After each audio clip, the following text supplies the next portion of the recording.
Amfani da fa'idodi na aduwa guda 10.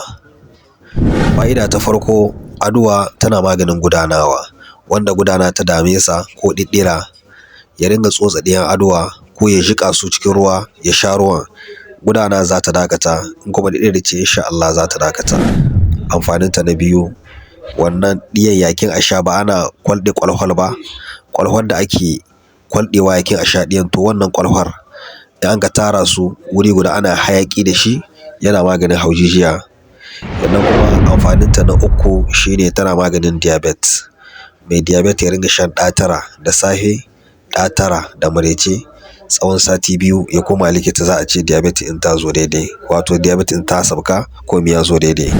Amfaninta na 4, mace wadda ba ta da nono isasshe da za ta shayar da ɗanta jariri, to in mace tana shan wannan kunnan aduwa da aka yi garin shi, kunnuwan ake gari ana sa cikin kunu tana sha, yana ƙara mata ruwan nono da kuma lafiyar jiki.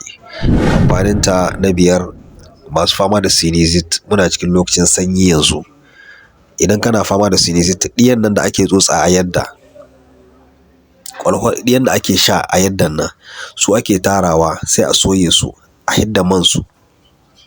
Idan aka hidda man su, mutum na ringa ɗiga man cikin hancin shi, zai rabu da cutar sinusite kwata-kwata insha Allah zai rabu da ita, abadan za ta bar shi.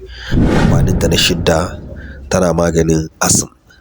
Mai asm ya ringa sha ɗa 5 da safe, ɗa 5 da maraice, shi ma cikin sanyi ne yanzu asm na tasowa mutane, to za ka rabu da cutar asm ka sha tsawon wata guda. Amfaninta na 7, tana maganin ciwon ciki. Ko wani abu ka ci, ko mata masu fama da ciwon ciki lokacin ganin al'ada, to ki ringa shan aduwa guda 5, ciwon cikin zai gushe.